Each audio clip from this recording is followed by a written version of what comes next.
Umesawazishwa mzani. Bwana, kwa bunge la jana ambao liko napitisha bajeti ya wizara ambayo inahusika pia na upande wa michezo. Kiukweli kabisa ule utulivu ambao aliuonesha waziri Profesa Paramagamba Kabudi kwenye namna ya kujibu ile hoja ya dabi, sakata mvutano uliopo wa dabi, ile akili ni hekima nzuri sana.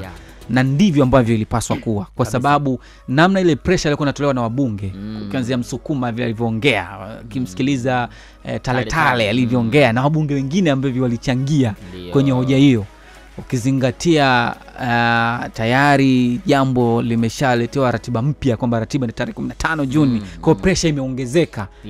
Yani angeingia mtego, maana wengine kwa namuamuru pale wanataka aseme hata kwenye kile kikao tu walisema nini, walijadiliana nao nini, lakini ile hekima iliyotulia kukwepa ule mtego na kuzungumza wazi kabisa bungeni ya kwamba serikali hairuhusiwi kuingilia masuala ya michezo, hivyo wameiachia mamlaka husika, ni hekima kubwa ambayo ni kukwepa mtego ambao pengine nchi ingeingia kwenye hata kufungiwa. Alizungumza vizuri sana kwa sababu alikuwa kwenye chombo cha muhimili wa serikali.